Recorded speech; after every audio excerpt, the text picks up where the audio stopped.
This class is made possible by our kind supporters over at Patreon. Thank you and enjoy the class. Shalom everyone, and welcome to our new weekly Soul of the Parsha class.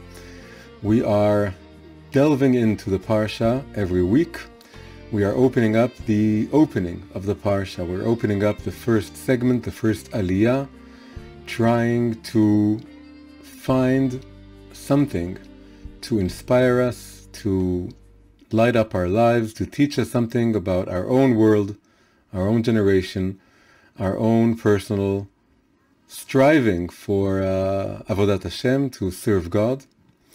And this week, we are now entering the week of the Parsha of Korach.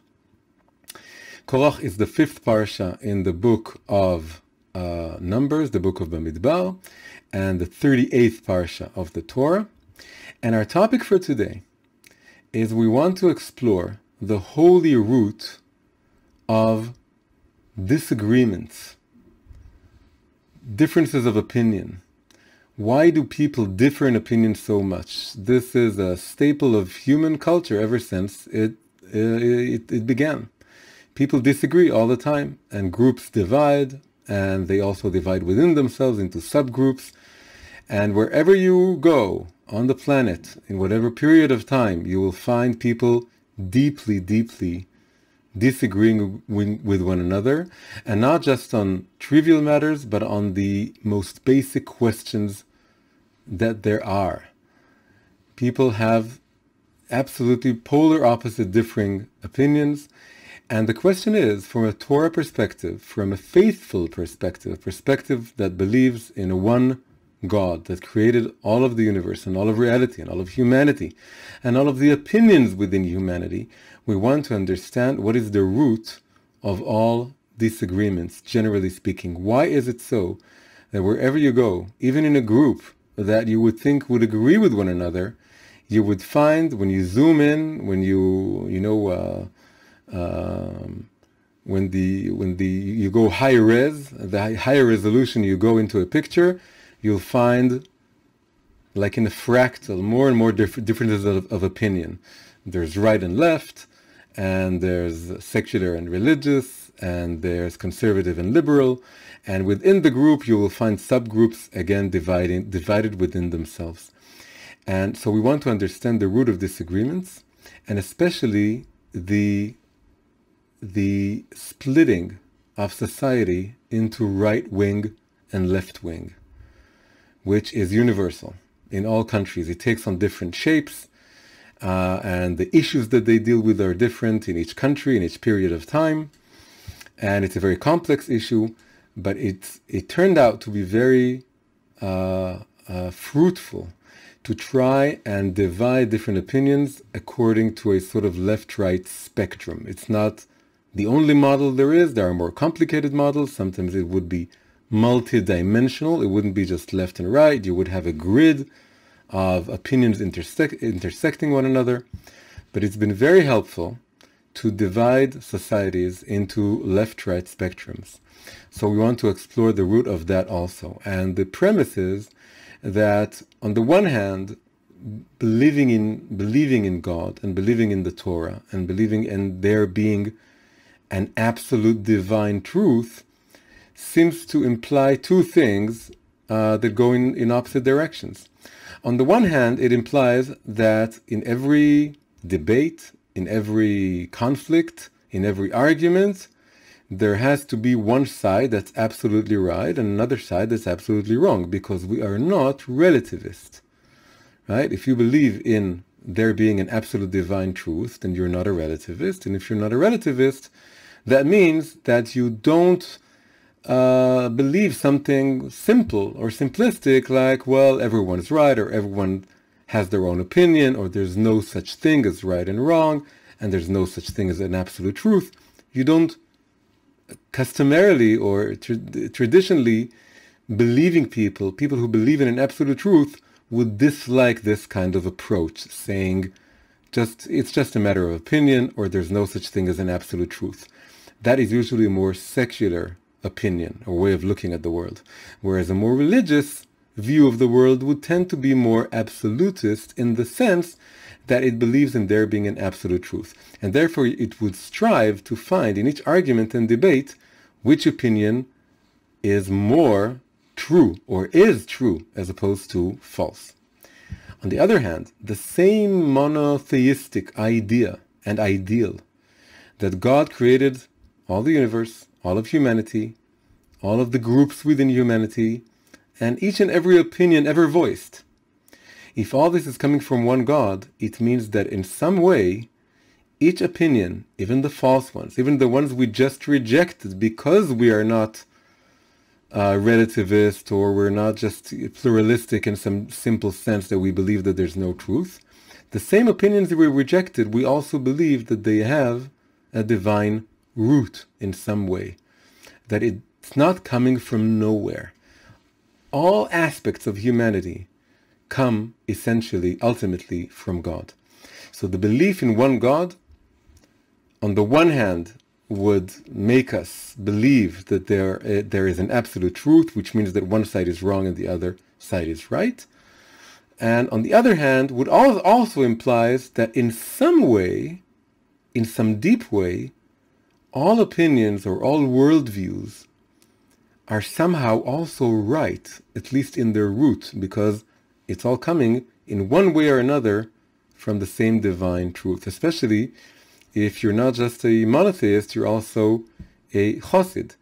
And Chassidut is the belief that all of reality has a divine ground, a divine source. It's not just, even if it's something secular or atheistic, it's rooted somehow in divine absolute truth. So how do we balance these two different, opposite ways of looking at the world? This is another kind of disagreement that we have to bridge and see how it all works out together. So now we want to see all this and approach all this from the perspective of the opening of this week's parasha Korach. So what is the story? So just the background. In many ways, the story of this parasha is growing out of the previous parasha. In what way?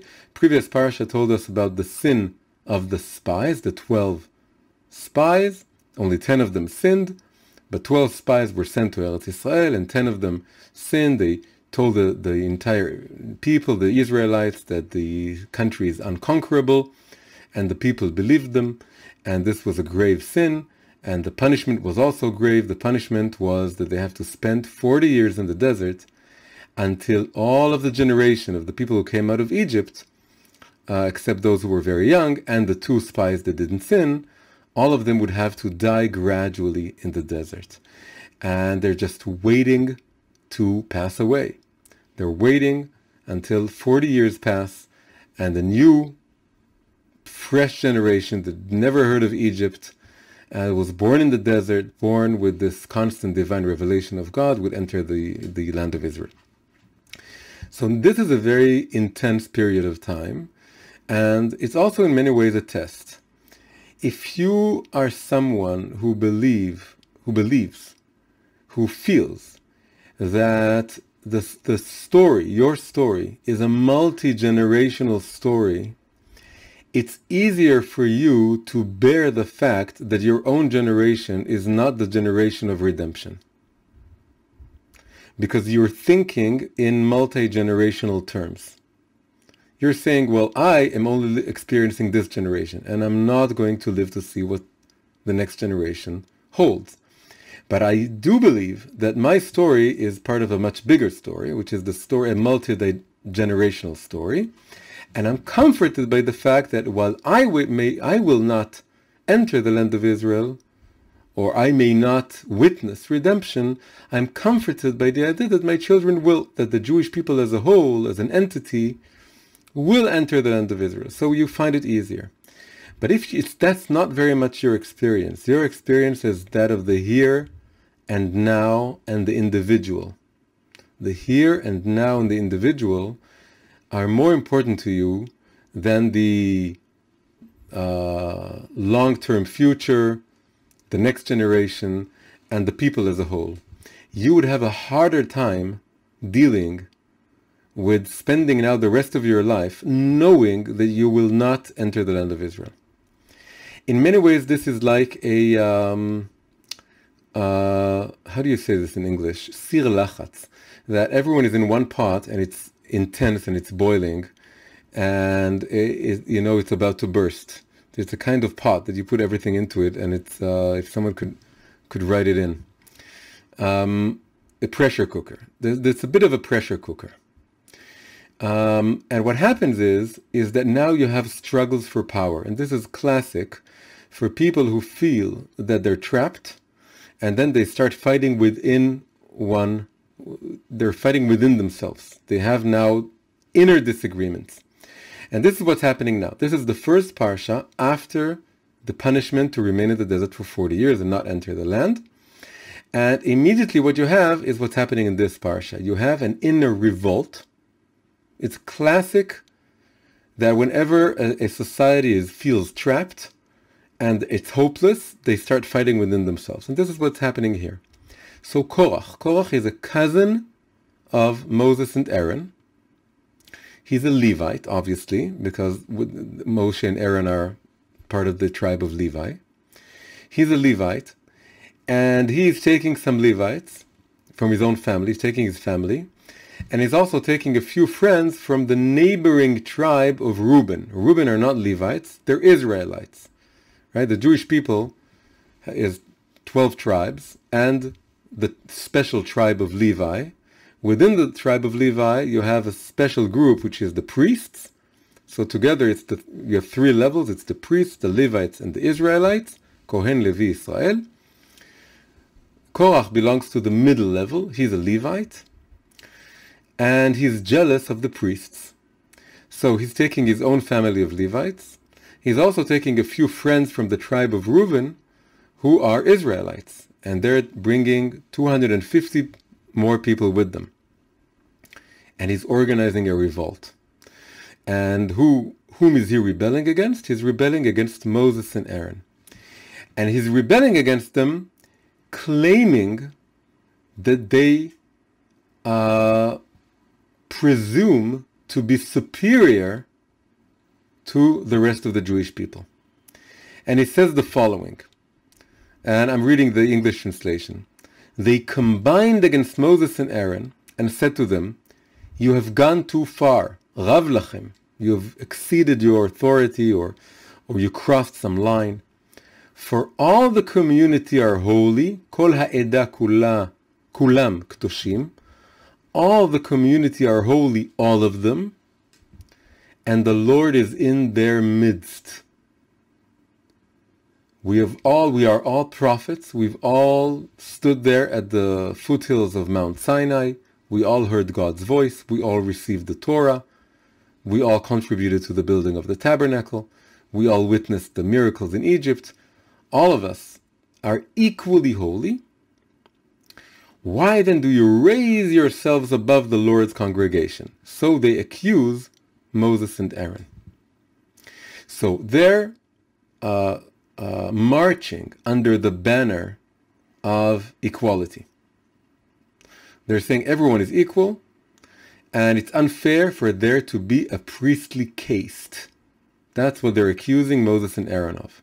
In many ways, it's more Aaron than Moses. Moses is something else. But Aaron and his family, Moses is just one person. Aaron and his family and his descendants, they form a caste. And it's a caste within a caste. And interestingly, this isn't totally grassroots. It isn't coming from the masses. The masses are okay with Moses. The masses like the fact that Moses and Aaron and the priests are there as a group, leading them physically and spiritually out of Egypt and through the desert. The masses are okay with it. But it's the in-between level people, the Levites, like Korach himself, who are jealous. This is also very, very classic. That the people who have a hard time with the concept of an elite in society are not the ones that are very, very, the simple people. You know, in Hebrew we say the Amcha Yisrael. The Amcha is the majority of people. People who are very traditional, who are very simple, who are very, they really like the fact that they have leaders, spiritual leaders. And it's the people who are a bit up the hierarchy, sort of middle class. They're the ones envious of the higher class. Lower class people being traditional and being closer to traditions and religious traditions, they find it it's very straightforward for them to accept the fact that there are castes, or that there are leaders, or that there is a group of people who are their teachers. They like it very much. And the simplest way to see this is if you go to anywhere, let's say you go to, I'm talking about in Jewish society, you go in Israel to a marketplace, you see the people who are, sellers in a marketplace. They don't have a lot of money, they don't have a lot of status, they don't have a lot of education. They have absolutely no problem hanging a lot of, not only do they not have a problem, they like it very much, to hang pictures of righteous people on their walls. They love adoring and admiring the wisest and greatest of the sages and the rabbis. But if you go a little bit higher to the more educated religious people, they have a harder time hanging on the pictures of the righteous people, because they don't like the idea of admiring someone above them. And it appears not to make sense, because you would probably be more jealous of the elite if you're on the lower level of the social hierarchy or the social pyramid. But it doesn't work that way. It's the middle class that have a harder time with the concept of the hierarchy. So it's Levi, it's Korach. He's pulling with him a whole bunch of people from the tribe of Reuben. But they're not leading the rebellion. They're following Korach. This is interesting. Okay, so again, Korach and his followers are marching under the banner of equality. However, it very soon transpires this isn't fully honest. It isn't fully candid. The story is a bit more complicated. How do we see this? A few verses later, Moses is trying to convince them to let go of this rebellion, to go back on themselves, to how do you say, dial back, pedal back, backpedal, what they're starting. And he's telling them, is it not enough for you? Now he's talking to, of course, Korach, the Levites. Is it not enough for you that the God of Israel has set you apart from the community of Israel and given you access to him to perform the duties of the Lord's tabernacle and to minister to the community and serve them? Because as we know, the Levites became, again, it's a middle level, it's a middle caste, and they were dedicated to operating and serving and accompanying and carrying the whole operation of the tabernacle. So they already have a very important role to play in the religious infrastructure, in everything, how the whole religious operation is working out. And it says, you have a very important role. Is it not enough for you? And now it says, now that he has advanced you, and all of your fellow Levites with you, do you seek the priesthood too? So this is interesting. We thought that they were marching under the banner of equality. But now he's telling them, because he's realizing what this is really all about. It's not really about equality. It's about jealousy of the upper class, the upper religious class, the priests. They want to be the priests. They want to be the leaders. They want to be on top. They're using the language of equality, or today we would say democracy, in order to convince the people under them and the rest of the people to support them, because it sounds better. It sounds better when you're selling your true goal as something that is completely egalitarian, and it's all about camaraderie and equality. But really, what they want is they want the priesthood, and this is made very clear by the fact that they don't answer. The Levites do not answer this. They do not deny it. And it's a famous principle that shtika kehoda'ah. When you're silent, it's an admission. It's a silent admission. So really, they're silently admitting, yes, we're not denying. We want the priesthood. That's really what they're saying. So this is a very interesting story here. You have a group who are middle class, who are envious of the upper class, who are selling out this idea of a big egalitarian revolution. They're able to pull with them a whole bunch of people who are from the lower classes, who are convinced that this is the revolution that they want, and they're creating this rebellion. So what do? They do a test. The test is, and this is also again evidence that the real question here is who's going to be the priest. This is the question. It's not just a silent admission. It's the test itself attests to the fact that the whole issue here is who is going to be the priest. Is it going to be Aaron and his descendants, or is it going to be open to everyone? And what is the test? The test is that Aaron will stand with a kind of, it's called a machta, it's like a frying pan, it's something to hold the incense.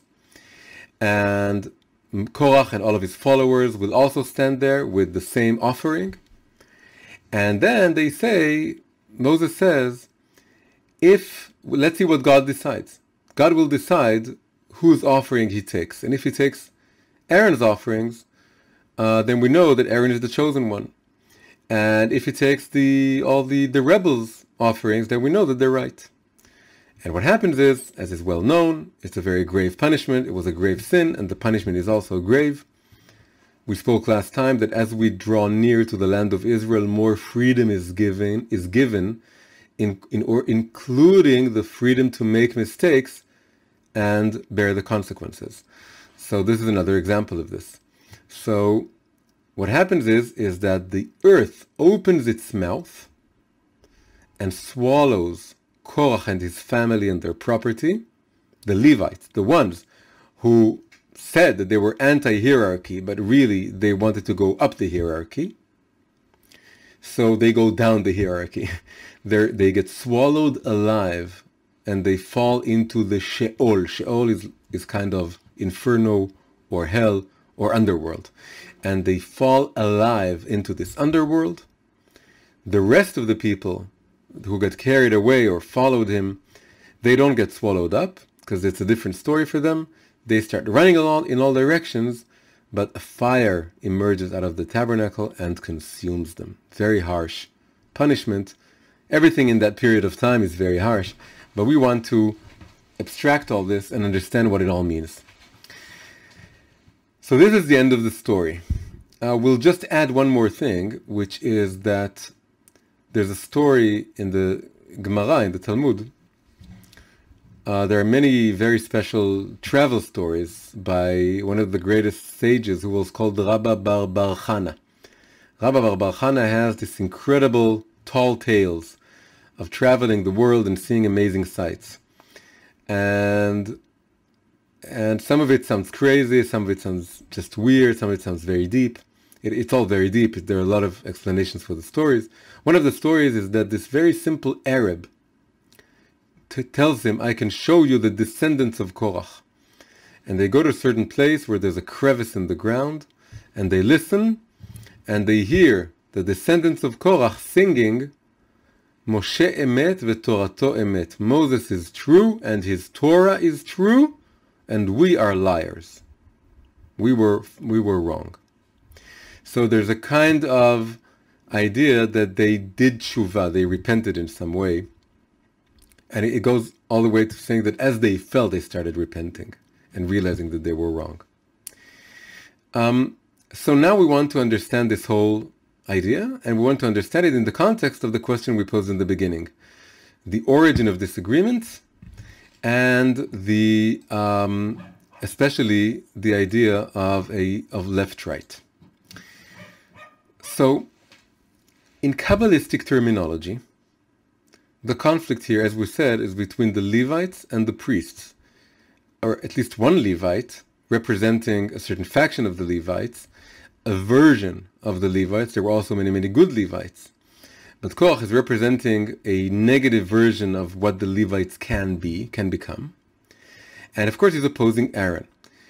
So Kabbalistically, the Levi and the priests, Kohen and Levi, they correspond, that Kohen corresponds to the sphera of loving kindness, chesed, which is a right-hand sephira. And the Levites correspond to the sphera of gvura, or might, which is a left-hand sephira. So these are the two major sephirot that define the right axis of the sephirot versus the left axis of the sephirot. The right axis of the sephirot is called the axis of loving kindness, chesed, and it's embodied by the priests. And the left axis is called the axis of might, or gvura, and it's embodied by the Levites. And we're not talking yet about left-right in contemporary politics. We're talking about Kabbalistic terms. We'll connect it to the political terms in a few minutes. Now, Chesed and Gvura, they also correspond to the first day of creation and the second day of creation.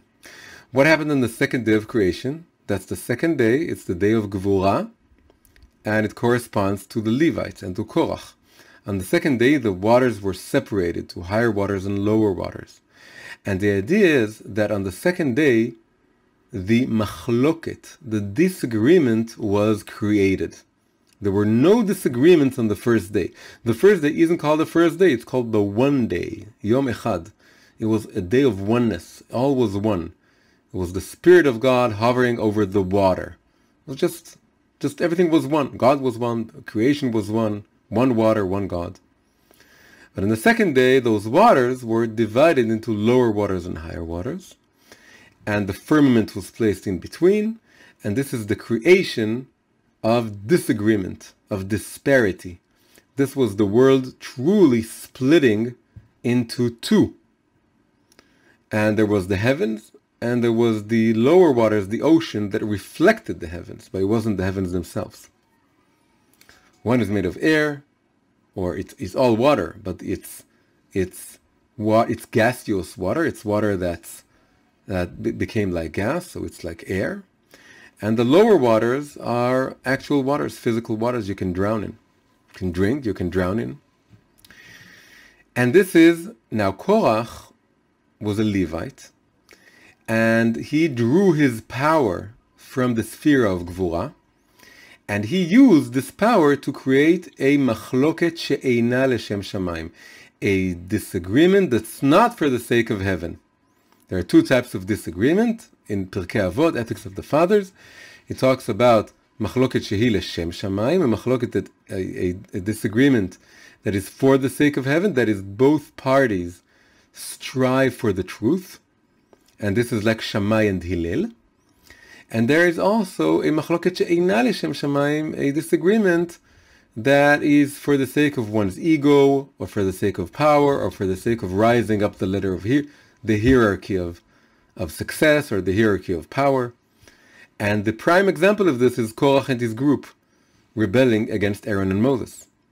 So on Monday, the machloket was created, this disagreement, but disagreement itself can be done in two ways. There's a disagreement regarding how we should disagree. And there's a good way of disagreeing and a bad way of disagreeing. And this is all part of this split that's happening on the second day. Now, where's Moses in this picture? I said before that Korach is opposing Aaron more than he is opposing Moses. Moses is just one person. Aaron and his family is a caste. And the whole argument here is who will be the priests. So, where's Moses if we said that the priests are on the right hand and the Levites are on the left hand, and the priests are all about loving kindness and they want to make the world one. They want to connect the heavens and the earth. That's what the priests do. They elevate the sacrifices and the prayers, and they bring down divine light into the world, divine blessing into the world, and they bless us. And it all goes through them. They're chesed, they're connecting. And the Levites at least have the potential to create this kind of disparity. So the good Levites don't do this. They know how to do a machloket that is for the sake of heaven. But the Levites who suddenly stray off, like Korach, they're using the power of machloket in a negative way. So where's Moshe here? Moshe would be dat. Moshe would be the central line. Moses, who is the giver of the Torah, he can see the truth of both the right and the left. Moses is all about seeing all aspects of reality, all aspects of the Torah. He understands the 70 facets of the Torah. He understands both the right and the left. The famous idea of why he's stuttering. To stutter in Hebrew is legamgem. Legamgem is like to say both gam and gam, which is also and also. He's trying to say also the priests are true and also the Levites are true. They're all true. And so he's holding on. Now, Korach doesn't appear to be arguing with Moshe. He appears to be arguing with Aaron. But really, he's arguing against Moshe, because Moshe wants to say that both sides of the equation are true. There's a place for both. But Korach is trying to create the split and to compete with Aaron. Later on, when the children of the descendants of Korach do tshuva, they sing Moshe emet v'torato emet, meaning we now recognize that the central line, the line of Dat, the line of Moses, is absolutely true, and there's room both for the left and the right, both for the Levites and the priests and everything they represent. So by going against Aaron and the priesthood, they're really going against Moses. So when they do tshuva, they bless Moses and his Torah, not just Moses. And because the Torah is all about bridging the left and the right.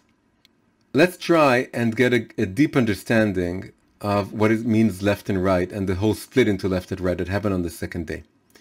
There's a verse in Isaiah, verses 48, that says, "My own hand founded the earth, my right hand spread out the skies. I call unto them, let them stand up." Let's read this again. Af yadi yasda eretz, my own hand, or my hand, just my hand, doesn't say which hand, founded the earth. Now there's a rule, whenever the Bible is talking about just a hand without saying which hand, it would be the left hand. And we see this very clearly because the next words are, whereas my right hand spread out the skies. So God is telling us that he's creating the earth with his left hand, and he's creating the heavens with his right hand. Right? He's just saying hand, but he means his left hand. My hand founded the earth, that's his left hand, and my right hand spread out the sky on top of the earth. Let's look into this a little bit. The earth and the heavens, that's a hierarchy. It's a vertical line. The earth is below and the heavens are above, and it's very clearly two different things. And they're one above the other, one below the other. But when you're talking about your right and left hand, it appears to be equal. They stem from your shoulders are equal, your hands are equal all along. So God is saying something very interesting. It says, for me, it's my right and left hand, it's absolutely equal. But then the way it works is that I use my left hand to create the lower aspect of reality, which is the earth, and I use my right hand to place the heavens on top of it. So suddenly, what's equal in origin becomes a hierarchy. It becomes above and below. But then it goes back to being equal, because then he says, I call unto them, let them stand up. And it's not a perfect translation. It's really, let them stand up together. That's the original verse. Ya'amdu yachdav. They should stand up together. Fully equal. So what's the idea? The idea is that we look at the world, and we experience the world. When you look at it through religious, symbolic eyes, you see that the world has above and below. And below is the earth, and below is the body, and below is physicality, and everything it represents. And above, you have the heavens, and spirituality, and the soul. And it appears to be a very clear hierarchy.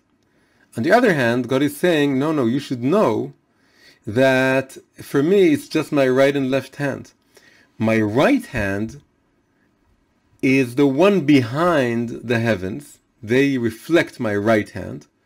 And the earth, which appears to be lower and less important and less significant and physical and is pulling you down and has to do with your body and has to do with what is decaying as opposed to eternal. And all of this is coming from my left hand. They're absolutely equal for me. And I call unto them to stand up together. So the idea behind this is this. The idea behind this is that when God is creating the world, on the second day, it splits into above and below.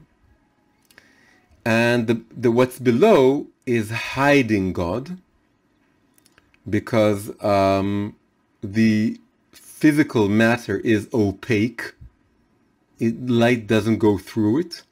Whereas the skies, the heavens, as a metaphor for spirituality, for the soul, that's transparent.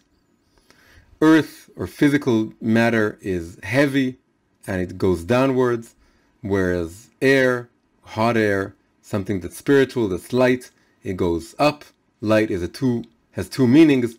It's both light versus heavy, and also light versus dark. It all has to do with what's above. So what's above is like a transparent window that you can see God's face through. When you look at the heavens, you remember God.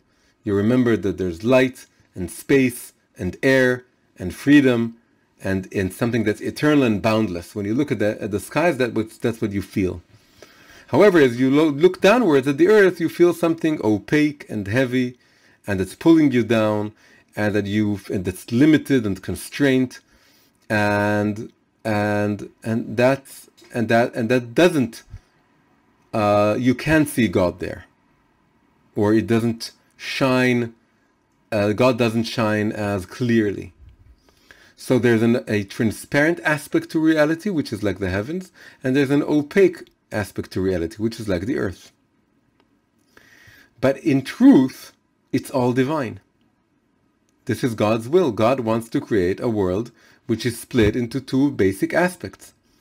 And the heavens and the earth here are just a metaphor for something even more basic, which is called in Kabbalah the side of holiness, and the other side. The side of holiness, Sitra de Kedusha, is every aspect of reality that is clearly and consciously connected to godliness and to the remembrance of the godly origin of the world. If it's connected to holiness, to Kedusha, if it uplifts you, if it reminds you of God, this is part of the aspect of the side of holiness. But if it makes you forget about God, and if it makes you run away from God, and if it makes God's face more hidden for you, this is the aspect of unholiness, or sitra acha, the other side, the negative side. And the word sitra acha in Hebrew also connotes the backside, because acher is the other, acher is also achor, it's the backside. We ourselves have these two sides. We have our face on the fore of our being, which is where our consciousness resides, and we can see what's before us. And there's the back of our head, of our bodies, which is what we don't see and we forget about. What's behind me, I forget about it. I don't see it, and I forget about it. What's in front of me, I see it. If I turn my face in a certain direction, then I'm conscious of it, and I care about it, and I go in that direction. If I turn my back, I don't care about it anymore. So this is how the world is. But God is saying, everything is divine. The earth, and the body, and physicality, and the sitra achra. It's all full of divine sparks. And I'm there also. And you have to experience this.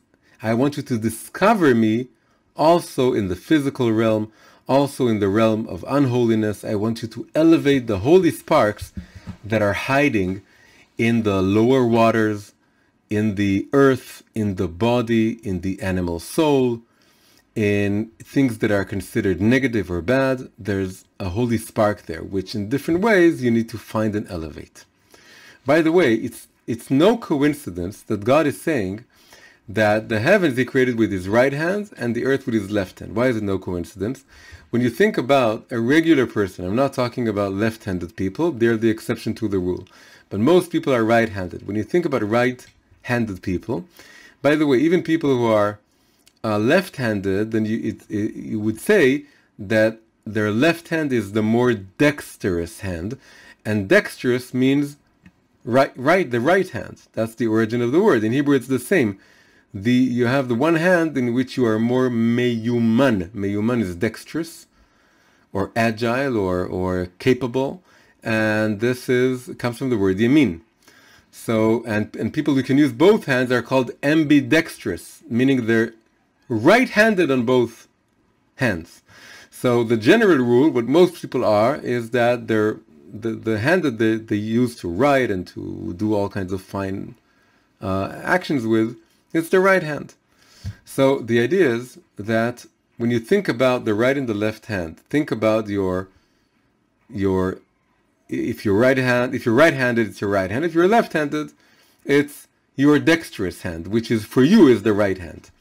So the right hand is like it's transparent. It's like the heavens. It abides by my will. It lets my will flow through it with no objection. When I command my right arm to do something, it just does it. I don't feel it to oppose me or to place a barrier before me. It doesn't have its own reality. It's like the heavens. It's like the air. It's like the sky. It's like the soul.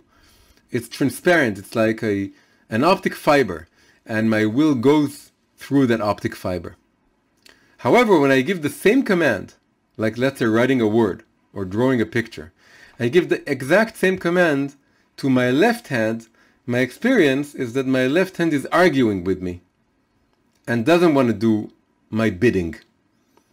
And it doesn't cooperate. It's opaque, or at least more opaque than the right hand. It's like the earth. It's like the body. It's like the lower waters.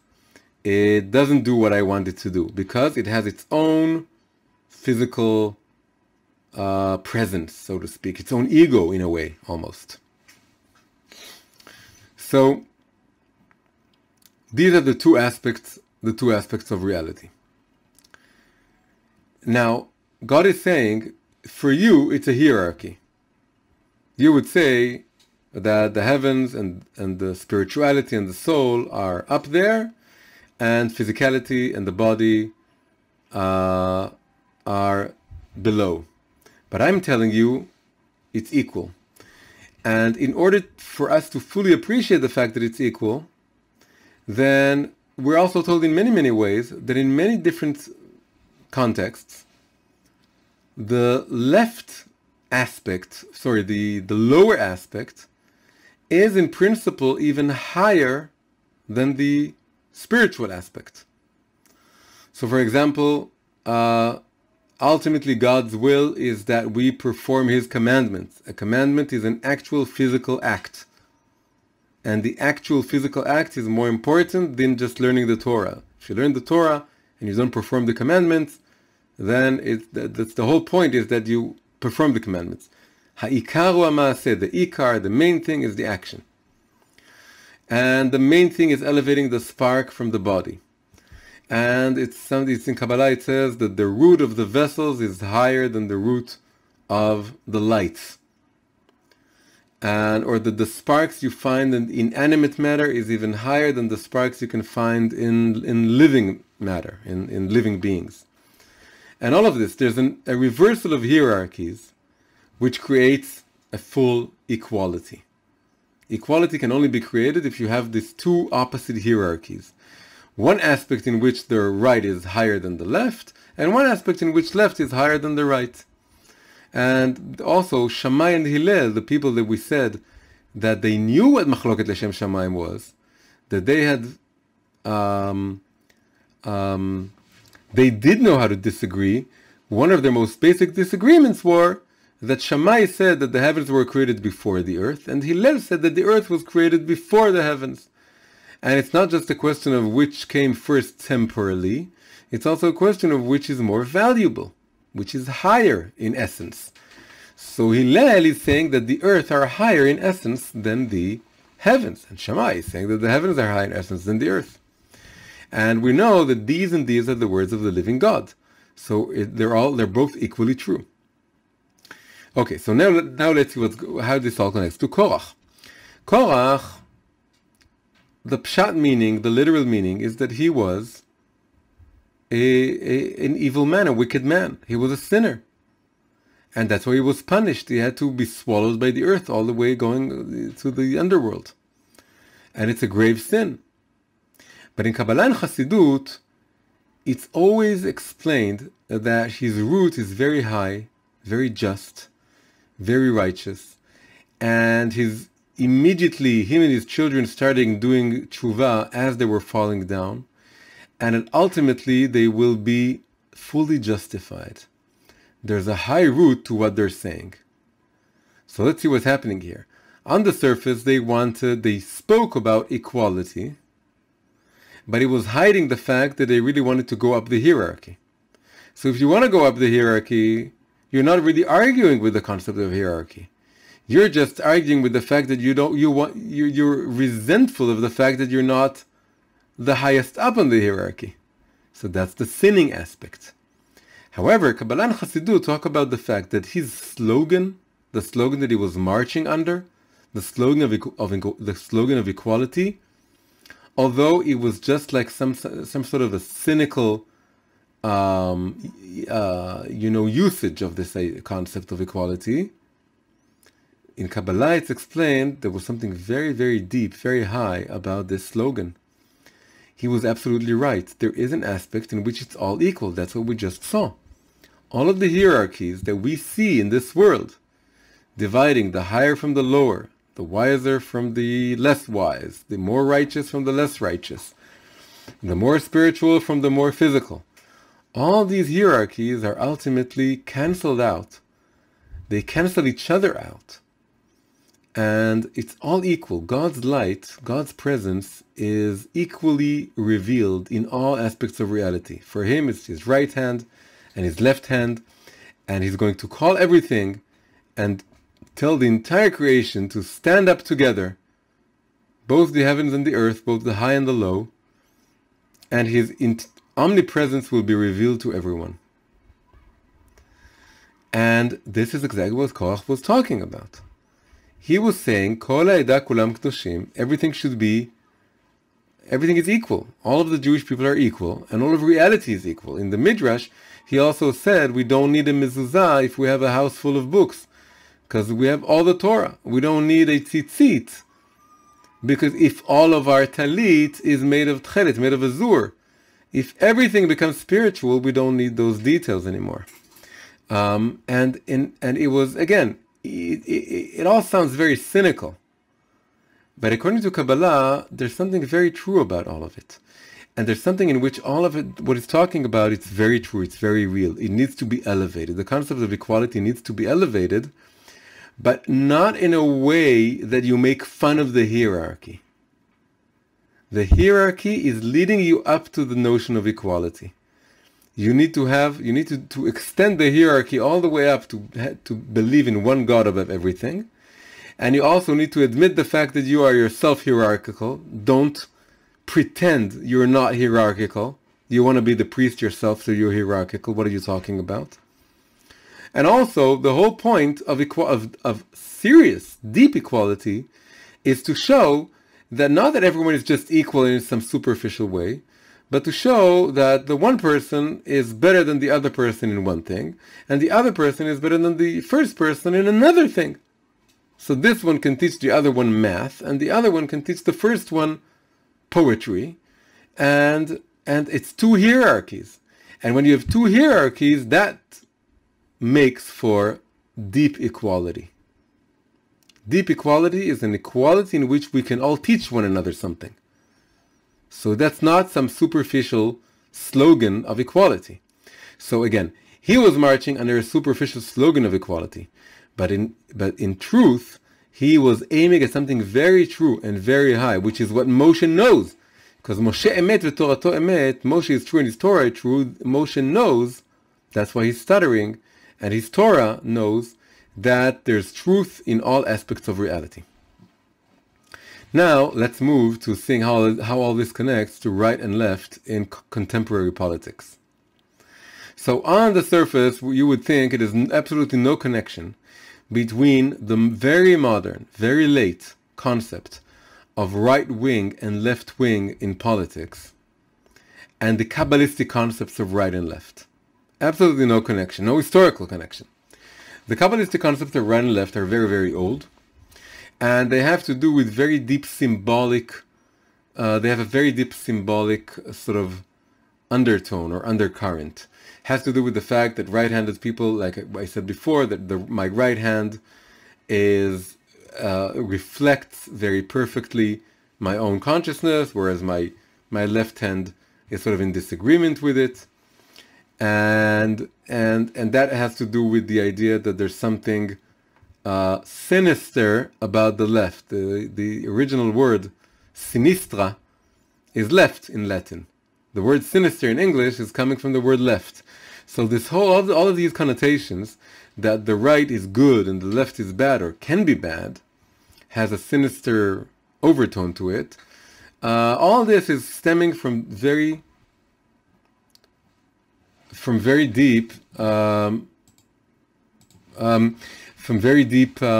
symbolic notions of what it means to be right and left. Whereas left and right in contemporary politics is a child of the French Revolution. After the French Revolution took place, then they organized I don't know the exact details, but they were the supporters of the ancien regime, the ancient regime, the old regime. They wanted to preserve as much as the existing institutions as possible, and they supported the nobility, and they were on the right. Whereas those who were for the revolution and were for pushing forward more with the revolution, they sat on the left side. And that's how the modern notion of right wing and left wing in politics were born.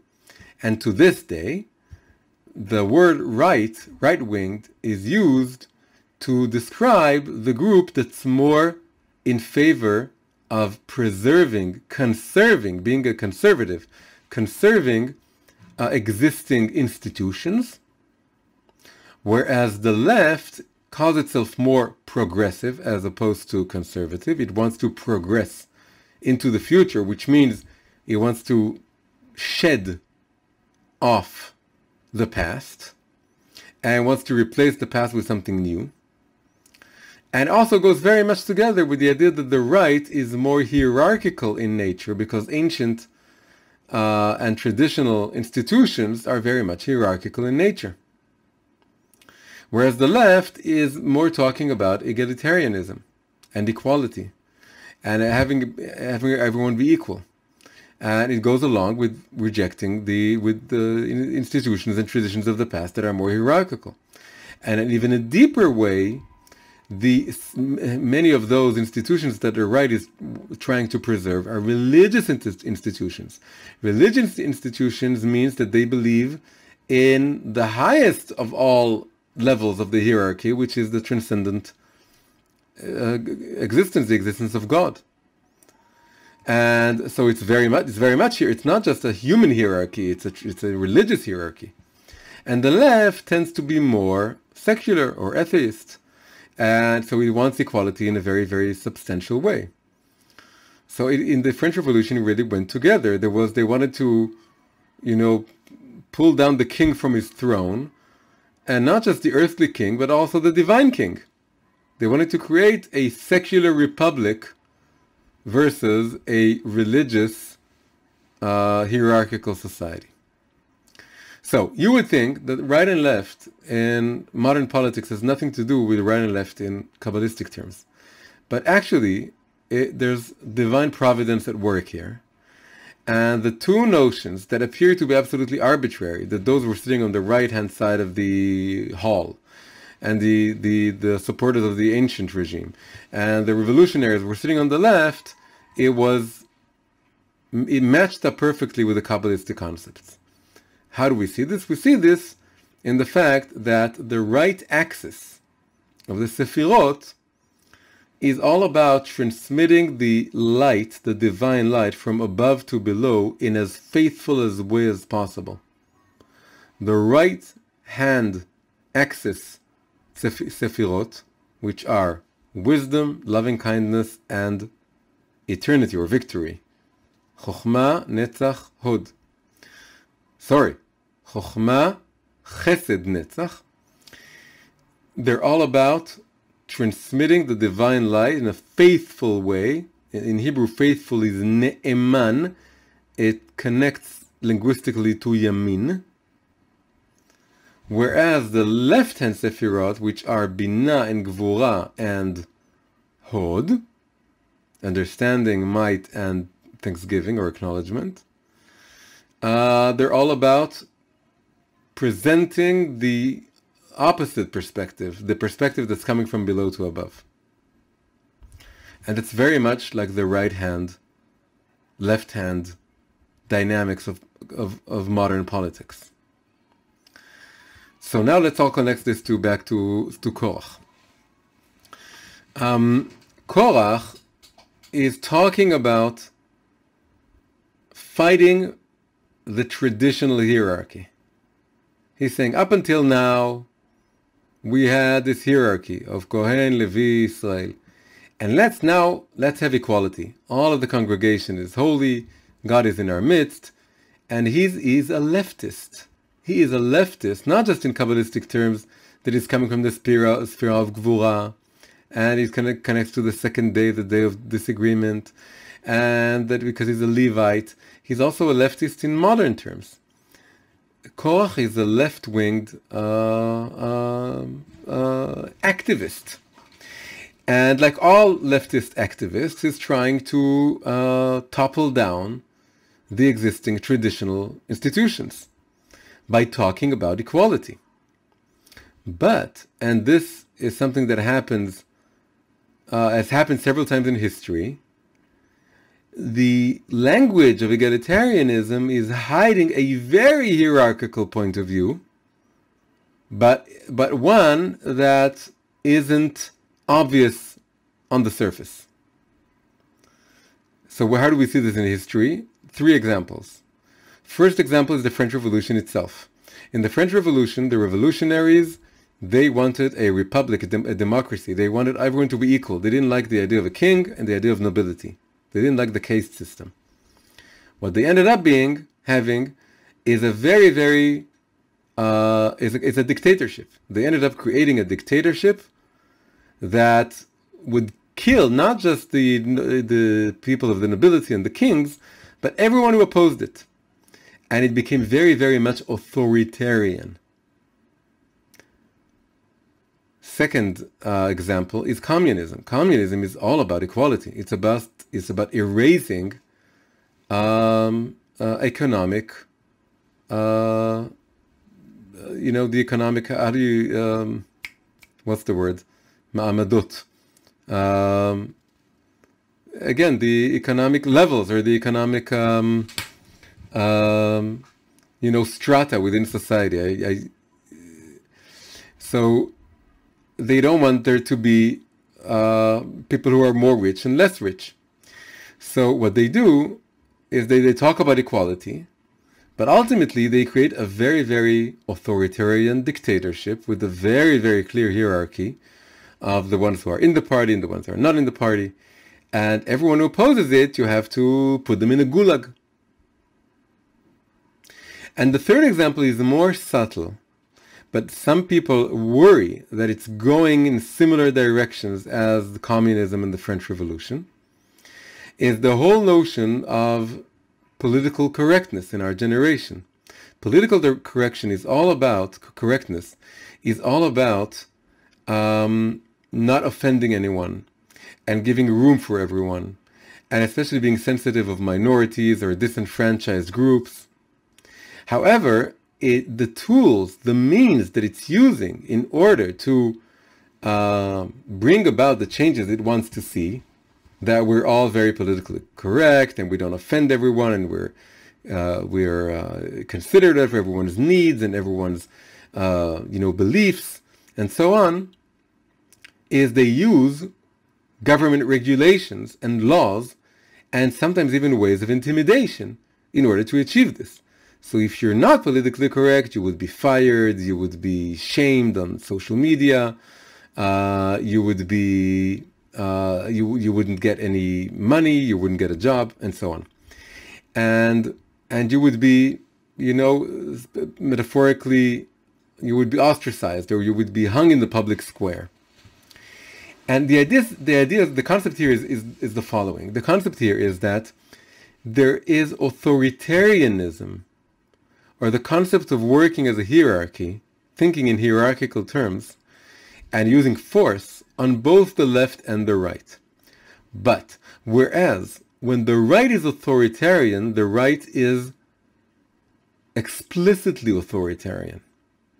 When the right is saying, I think authority is important, then they just say it. They say, I think it's good that there is a king. I think it's good that there are certain people who are rabbis and leaders. I think it's good that there are social institutions, and I think it's also good that there are economic levels in the world, that there are rich people and poor people, that's how it is, that's how the world works. And they're very clear about the fact that they believe in hierarchies. The right isn't ashamed to talk about hierarchies. The left version of authoritarianism, leftist authoritarianism, is harder to identify because it never speaks in the name of authority or in the name of hierarchy. It speaks in the name of equality. It says, I want everyone to be equal, and I think everyone is equal, and no one is better than anyone else, and no people is better than any other people, and so on. But then they would be very authoritarian about how to bring about their view of the world. And they would say, if you don't think like me, then they would shame you, and they would tell you you're a bigot, or you're a, something phobe, and all of this. And sometimes the contradictions are very easy to spot. That someone's saying, I'm very liberal and very open. I believe everyone should have a voice. But if you're anti-liberal, and if you're conservative, and if you don't think like me, then I have nothing to do with you. I can't speak to you. I can't understand you. And I think you're evil. So how inclusive is that? Where's the inclusivity we're just talking about? So this is exactly what's going on with Korach. Korach is talking about equality, but really he is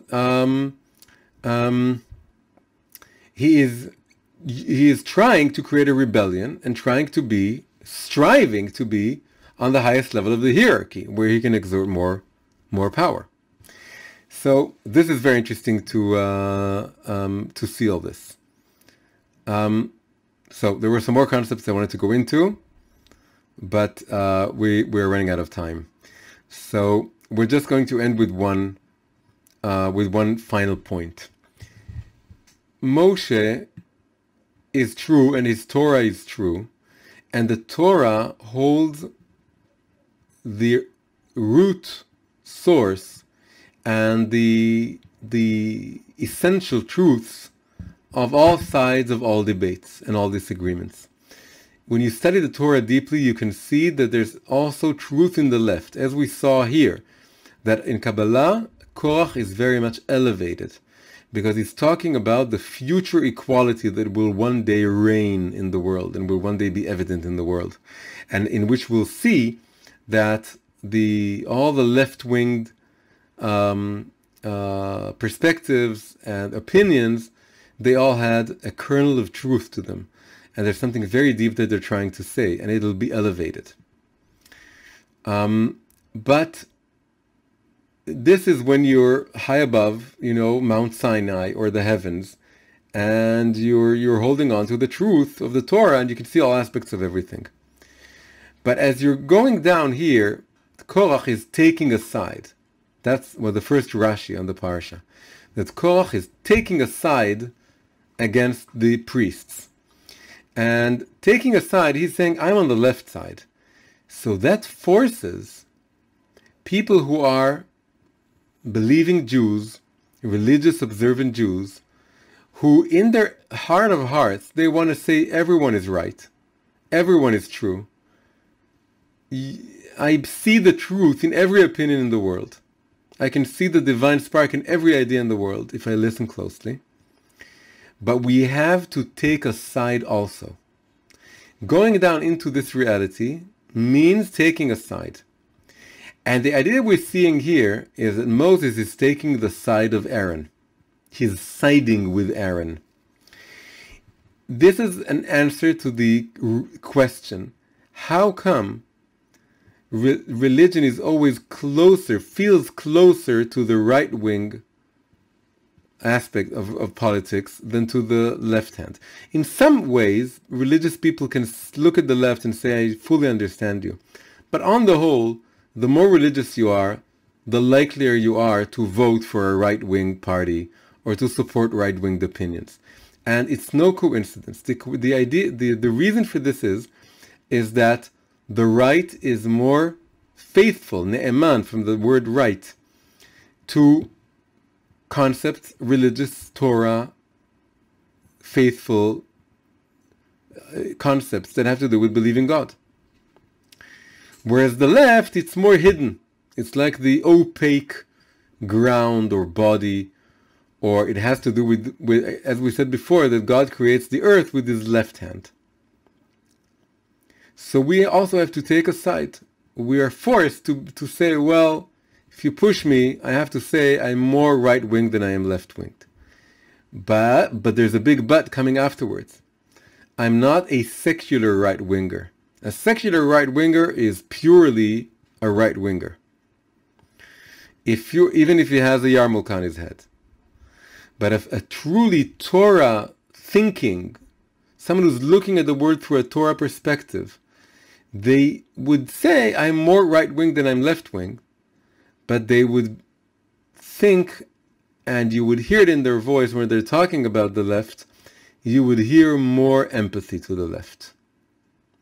Why? Because really, they feel like Moses, they want to stutter, both the right and the left are true.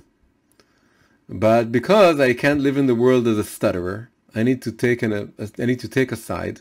So I'm going with the right. I'm cooperating with the right. I have more in common with them in simple matters, in almost all issues. I feel that I have to side with them. However, it doesn't mean that I think that the left are fully wrong. Not at all. I think that the holy sparks that are in the left are higher than the truth that's in the right. Because the notions that they're talking about, which is equality, and everyone being equally close to God, and the weak given their room, and the disenfranchised given their place to shine and their place to be, this is very, very deep Torah values. And it has to do with the concept that ultimately God is omnipresent, everywhere, in everything, in every opinion. So this is the message of this whole meditation into Korach and his group, and his disagreement with Aaron, is that when we go deep into the Torah, we see that it's all equal and that every opinion has a room. But as the Torah is descending towards this world, and this world is a world full of Korach people, and it divides into right and left, and it has to divide into right and left, because it's two aspects of how God is revealed to the world, then there's a process of how to connect both the right and the left back to heavens. You start with the right, because the right is more transparent. It's more like a channel that wants to let God's light go through it. It's more traditional, it's more conservative, it understands more how hierarchies work, and it also speaks in the name of God. God's name is, you hear it more on the right than you would hear it on the left. It's more religious. So you go along with that. But your ultimate goal is to look at each and every debate, each and every disagreement, and say, well, as a practical solution, or going forward, we need to side more with the right as a starting point. but ultimately we want to redeem and elevate the spark of truth that's in the left. There's something about what the left is saying that's very, very deep. So we don't have any time to give examples for this, but you can think of your own examples. In every argument, in every debate that's in the public sphere between right and left, the more religious you are, the more you feel, you identify with the right. But you need to work very hard on finding at least one point, one element of identification with the left, because that is elevating Korach's spark, which is the spark in which you see, and we all see, that God's will, God's light, God's truth is really omnipresent. And it's just more buried in the leftist agendas, just as the divine light is more hidden in physical matter and the body and the lower waters and the earthly realm. But it's still absolutely there, and we need to uncover it. So, Bezrat Hashem, we shall merit to have machlokot leshem shamayim, that all our disagreements should be for the sake of heaven, that although we need to side more with the right, we should do so not for the sake of proving ourselves right, or for the sake of being the winners in a given argument or a situation, but because we are striving to find the truth, we are striving to do it for the sake of heaven, and heaven is guarding, watching over all of us, and both the right and the left. And that means that we want to see the truth in the left also and elevated. And then Korach will rise again from the underworld, and we'll all be together, right and left, singing and dancing with the light of redemption. So that's our class for this week's parsha. Hi, if you enjoyed this class, please click the like button and subscribe to the channel. On YouTube, also make sure to click the bell icon. To keep the classes flowing and free of charge, please consider supporting us on Patreon, an amazing platform for supporting independent creators. You're also welcome to join our weekly live Zoom class every Sunday evening, Israel time. You can find all the links in the description below. Thank you very much, keep healthy, and see you soon.